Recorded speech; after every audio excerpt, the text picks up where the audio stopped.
pada waktu zaman Jepang, umur 6-7 tahun. Di dalam pengungsian itu ada majalah, ada koran. Nah, dia disuruh baca sama orang yang pada ngungsi itu, gitu. Karena mungkin diperhatikan orang ya, jadi enak ya kalau gitu bisa nulis, bisa baca. Jadi cita-citanya memang dari kecil itu ingin jadi wartawan dari kecil cita-citanya. Sebuah cerita biasa dimulai dari sebuah imaji, sebuah pengalaman, atau sebuah filosofi. Sebuah cerita bisa disampaikan melalui suara, melalui tulisan dan rangkaian kata yang bermakna, atau melalui gambar yang berbicara. Namun berbeda dengan seorang Bung yang terlahir di desa Patian Rowo 80 tahun silam. Kesehari-harian itu harus bangun pagi, jam 4 pagi, nimbah sumur, menyiapkan adik-adiknya sekolah. Kebetulan rumahnya di depan pabrik gula Lestari dan di rumahnya itu ada warung-warung sembako. Jadi membantu Mbah Kakung dan Mbah Putri untuk mengambil barang dagangan, dan jiwanya dia jiwa berpetualang. Oleh karena itu beliau ikut kakaknya ke Solo. Berpetualang ke Surakarta mengantarnya jadi seorang pendalang. Bung mulai bercerita melalui seni dan budaya. Di pewayangan, Bapak adalah tokoh Werkudara atau Bima. Karena Bima adalah sosok yang berani dan jujur. Itu idola Bapak. Bentuk kecintaan akan seni budaya Jawa yang coba Bung turunkan kepada keluarganya.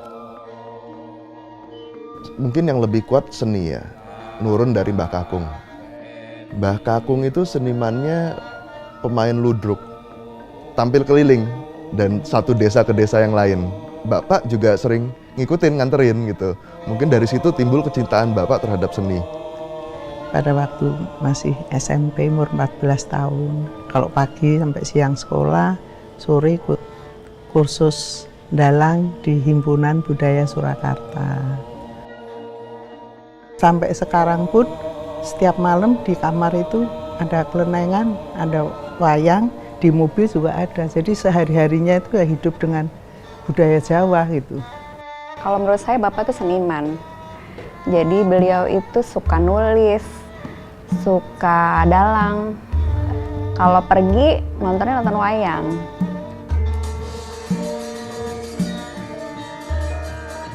Hampir setiap tahun karena kecintaannya terhadap wayang, Bapak itu selalu wayangan. Di Nganjuk Kertosono ataupun dalam rangka ulang tahun pos kota pasti beliau nanggep wayang. Beli gamelan dan kita dipanggilin guru belajar karawitan. Saya dipaksa oleh Bapak untuk belajar dalang.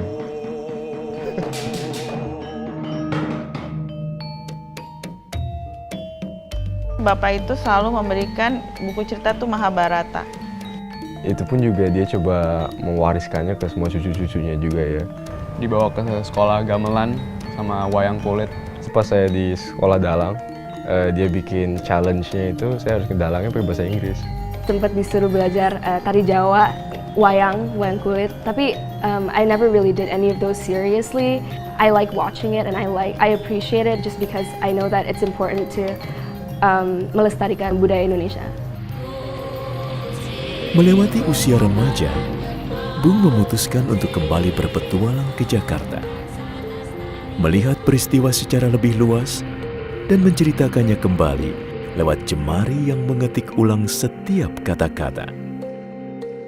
Di tahun 59, dia pertama-tama kerja di Koran Merdeka, kepunyaan Pak BM Diah. Karena bidangnya juga film, di Senen itu ada para seniman Senen pada ngumpul, katanya di restoran Merapi, begitu katanya. Pak Jamaluddin Malik, Wahid San, Misbah Yusabiran. Tahun 62, katanya Koran Merdeka itu dibredel sebagai karikaturis ya. Saya suka menulis yang agak tajam apa gimana begitu. Pas acara di istana, Bertemu dengan Bung Karno, oh ini toh yang namanya Harmoko gitu. Tapi baik-baik saja, nggak ada masalah. Setelah itu dia mendirikan koran Api dengan teman-temannya, terus tutup. Lalu diajak mendirikan koran Angkatan Bersenjata dengan Bapak R.H. Sugandi. Habis itu tahun 70 baru mendirikan Pos Kota. Profesi wartawan juga membawanya ke sebuah cerita baru. Cerita cinta yang mewarnai perjalanan baru dalam hidupnya. Kebetulan pada waktu itu kan Pak Harmoko ketua PBI Jaya. Nah, saya kuliah di Sekolah Tinggi Publisistik. Saya praktek kerja di situ. Kebetulan waktu itu ada pemilihan The Best Actor Actress. Saya nggak tahu kalau selama 3 bulan itu dia memperhatikan ke saya nggak ngerti. Kayak 3 bulan, terus 2 bulan lagi dia sudah ngelamar. To the point gitu, bukan orang yang romantis gitu. Dan saya menganggap ya cukup matang dan bisa menjadi imam dalam keluarga. Pak Harmoko memang punya falsafah kalau mau kawin harus punya wismo, turonggo, kukilo. Sebelum kenal dengan saya, Pak Harmoko ya kecil-kecilan udah punya rumah lah, cuma 170 meter di Tomang. Suatu ketika hujan deras banjir. Waktu itu anak saya baru umur 3 bulan, anak pertama.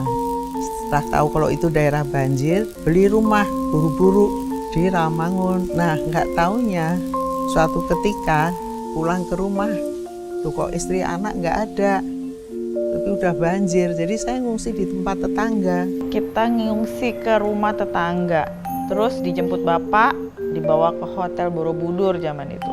Anak saya waktu itu 2 itu, mereka senang sekali. Padahal masuk hotel nggak pakai sepatu. Seneng lah. Kan mewah ya, kayaknya anak kecil pengen ke hotel gitu. Ini gimana nih ya, dikejar-kejar banjir terus. Nah, akhirnya kita beli tanah di Pulau Asem, ya alhamdulillah nggak banjir lagi.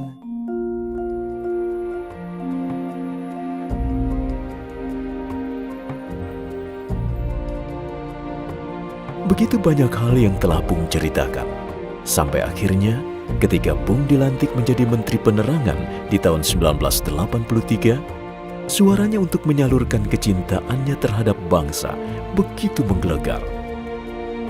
Sebuah pengabdian yang total sebagai abdi negara. Pak Harmoko itu memang senang berorganisasi. Jadi pada waktu jadi wartawan, Pak Harmoko juga sudah di Golkar sebagai ketua bidang mass media.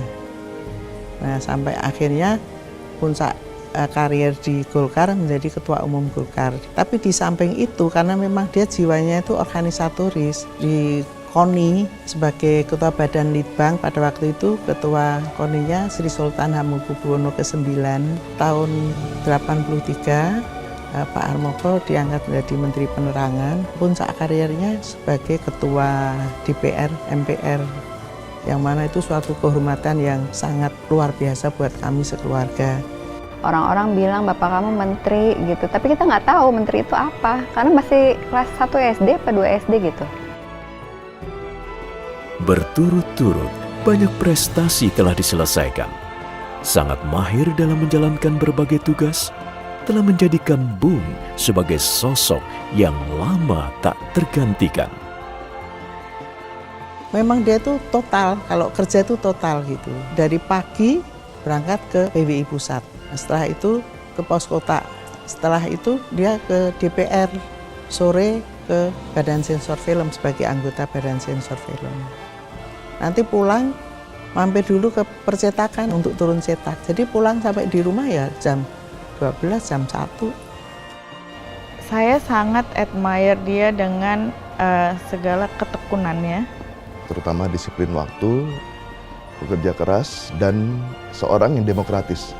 Dia benar-benar menjalankan sesuatu itu penuh dengan tanggung jawab dan hati ya. Jadi tidak setengah-setengah gitu.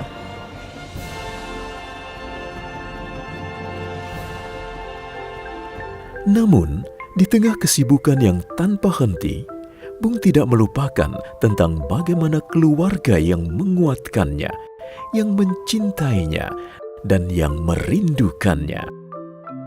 Bapak saat itu juga berusaha untuk membalance sepertinya antara kehidupan dia yang bekerja dan untuk keluarga. Yaitu diajak pergi sama bapak ke percetakan, nungguin, karena kerjaan PR dalam mobil gitu kan. Sesibuk apapun menyempatkan diri untuk keluarga, khususnya anak-anak masih kecil ya, masa perkembangan anak-anak. Diajak main Taman Ria tuh kalau weekend ya. Hobinya kuliner. Jadi kalau pergi ke daerah itu pasti, wah dia ngajak ini makan di sini, berhenti makan di sini. Mau ke Jawa lewat Cirebon, dia mesti makan empal gentong. Nanti lewat Tegal, makan sate kambing Batibul di bawah 3 bulan. Berbagai kewajiban dan tanggung jawab dilakukan dengan sepenuh hati, termasuk tanggung jawabnya sebagai manusia, sebagai makhluk Tuhan yang harus mengabdi kepada Sang Pencipta. Tidak pernah lepas dari tahajud setiap malam, baca Quran. Meskipun kita lagi traveling atau apa, kalau memang itu Senin atau Kamis, beliau tetap puasa gitu.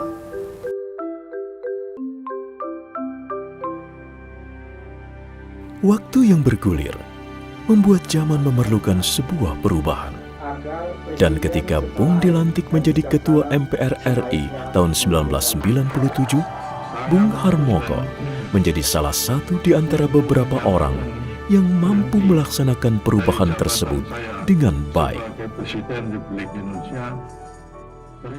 Untuk memutuskan Pak Harto untuk lengser itu, dari pimpinan MPR DPR berkumpul, lalu sholat istiqoroh bersama. Terus sebelum memutuskan tuh sudah soal Pak Harto. Gitu. Keadaan mencekam ya. Saya tahu betul Pak Harmoko sedih sekali, tapi ya itu jalan yang terbaik untuk keselamatan bangsa dan negara.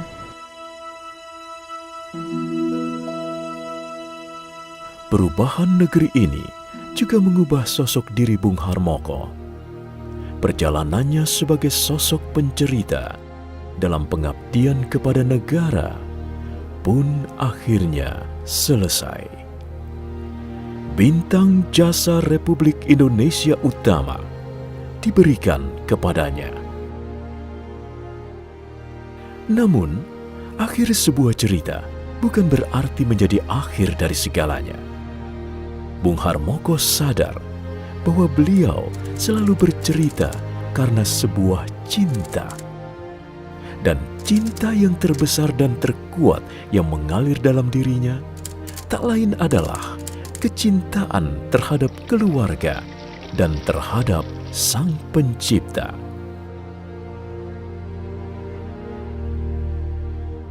Nah, setelah Pak Harmoko pensiun, ya kita keluarga mendukunglah apa yang jadi kesenangan Pak Harmoko. Kebetulan dia memang senang jalan-jalan, dan kebetulan Pak Harmoko punya beberapa pesantren, jadi dia mengontrol pesantren-pesantren. Bapak setelah pensiun itu masih mengisi kopi pagi pos kota. Setelah pensiun, Bapak bersama beberapa kawannya mendirikan Yayasan Kertagama yang bertujuan untuk melestarikan budaya Jawa. Di Yayasan Kertagama itu juga diadakan acara wayangan rutin. Suatu saat juga Bapak pernah ikut ngedalang di acara tersebut. Dari segala pencapaian yang diraih Bung, tak ada perubahan dalam dirinya. Dia tetaplah seorang Bung dari desa Patian Rowo. Seorang Bung yang hanya ingin bercerita dalam sebuah kesederhanaan. Pak Harmoko itu memang orangnya sederhana sekali, orangnya nggak macam-macam, nggak pernah menuntut, nggak pernah menanyakan ini hari ini masak apa atau kurang apa gitu, nggak pernah. Punya sepatu merek Belly, B-nya dicopot.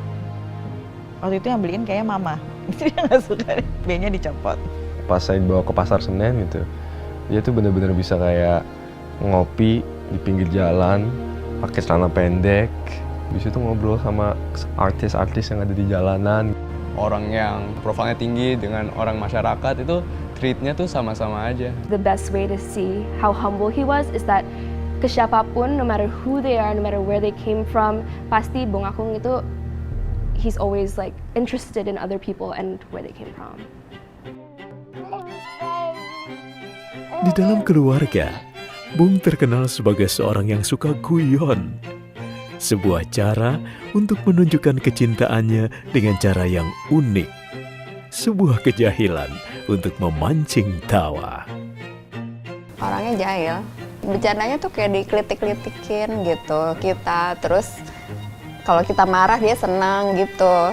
Anak saya ulang tahun, dikasih kado, boxnya besar banget gitu ya. Dibuka, masih ada dalamnya lagi. Dibuka lagi, masih ada dalamnya lagi. Tasbih. Bangunin sholatnya aja kita suka diciprat-cipratin air, dikasih garam. Misalnya Harvey lagi ada minuman, lagi di restoran, terus habis itu Ke WC habis saya balik, minum kopinya, terus kok rasanya pedas gitu, kayak gurih gitu. Habis itu pas saya lihat tuh ada daging di dalamnya sama cabe gitu. Wah ini berarti Bung Akung berarti. Nah, dulu coklatnya minum pedes, ternyata dikasih Tabasco. he's just a lot of fun to be around. I mean, a lot of people see him as like, you know, but to us, he's just our grandpa. Melalui kesenian dan budaya, Bung bercerita. Melalui cita-cita, Bung menjadi wartawan untuk bercerita. Melalui keluarga, Bung mengenal cerita tentang cinta. Melalui pengabdian, Bung berbakti kepada Sang Pencipta dan negara. Selama 80 tahun, akhirnya Bung menciptakan sebuah cerita. Selamat ulang tahun ke-80 tahun Mas Sanmoko. Semoga Allah Subhanahu wa Ta'ala memberikan kesehatan, jaga kesehatan supaya masih bisa jalan-jalan dan kuliner dengan anak cucu. Selamat ulang tahun yang ke-80 tahun Bapak. Terima kasih atas segala sesuatu yang telah Bapak berikan kepada saya dari saya masih kecil hingga menjadi saya seperti saat ini. Selamat ulang tahun ke-80 Bapak. Doa yang selalu saya panjatkan untuk Bapak, semoga Bapak diberikan umur panjang, selalu diberikan kesehatan, keselamatan, dan kebahagiaan. Sekali lagi, selamat ulang tahun yang ke-80 Bapak. Selamat ulang tahun ke-80 Bapak saya. Semoga Bapak selalu sehat, semangat terus, dan Bapak bisa lihat cucu-cucu semua graduation sampai dewasa nanti. Bapak, selamat ulang tahun yang ke-80. Semoga sehat selalu, bahagia selalu, dan kami semua selalu menyayangi Bapak. Selamat ulang tahun untuk Bapak. Semoga di usia 80 tahun ini Bapak selalu diberikan kesehatan, umur yang panjang, makin sayang terhadap Mama juga. Happy birthday Bung Akung. Semoga sehat dan bisa jalan lagi. Semoga tambah lancar bicaranya. Semoga panjang umur. Selalu dalam perlindungan Allah Subhanahu wa Ta'ala. We love you, Bung Akung. Happy birthday to you. Happy birthday to you. Happy birthday Bung Akung. Happy birthday to you. Selamat ulang tahun yang ke-80 Bung Akung. I look up to you endlessly. I thank you for everything you've given me, and I will always treasure all the lessons that you've taught me, and I hope that everything I do in life makes you proud. Selamat ulang tahun Bung Akung, semoga panjang umur, sehat walafiat. Kita semua sayang Bung Akung. Keep up with the spirit as well, because we all love that spirit. Ya Bung Akung, makin sehat, panjang umur, dan juga jangan sering keluar-keluar rumah. Udah dibilangin Uti. Makasih untuk semuanya yang udah dilakuin dari Bung Akung. We appreciate it a lot. Selamat ulang tahun Bung Akung. We love you.